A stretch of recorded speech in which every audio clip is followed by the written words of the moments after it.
Senator McGrath. As the clouds of war enveloped the world in 1939, a long-forgotten Irish politician uttered a truism: democracy, freedom and liberty must always be defended, and that Southern Ireland, as it was, should support Britain against Nazi Germany. Most of the Irish political class shamefully backed neutrality. James Dillon was an Irish nationalist of the old school. He and his family had for years, through democratic means, fought the British for Irish independence.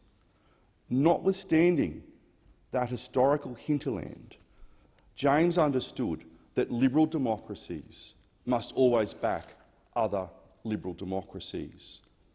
While Australia and Israel do not have the historical dislike of Ireland and Britain, Australian support for Israel should be no less surprising nor less forthright than the words uttered by Mr Dillon.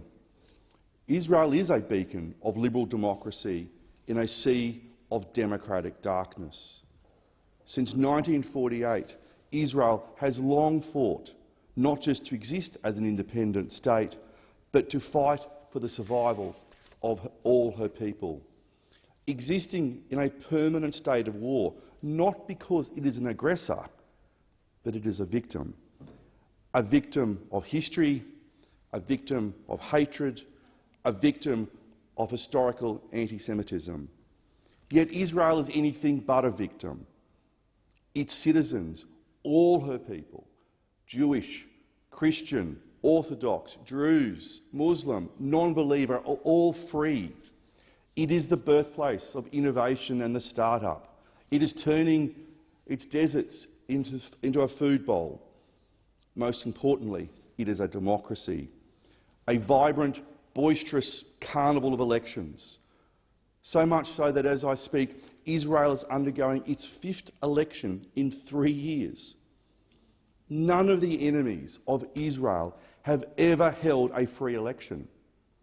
None of the enemies of Israel are free liberal democracies. None of the people of the Middle East have the freedom of all the people of Israel. To the north, the terrorist army Hezbollah has turned Lebanon and southern Syria into client states of Iran.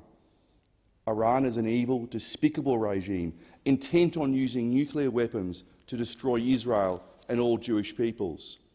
While to the south, the bloodthirsty terrorist group Hamas have turned Gaza into a giant launching pad for rockets into Israel. On the West Bank, the corrupt Palestinian Authority rules with Western donor financial support. Yet it is a regime that uses the ugly politics of hate to remain in power, a regime that honours suicide bombers, both with money and monuments. The miracle is not that Israel has survived, but it has thrived. And for that, we in Australia are grateful. And we can only wish that the rights and freedoms enjoyed by Israelis would be shared by all the peoples across the Middle East.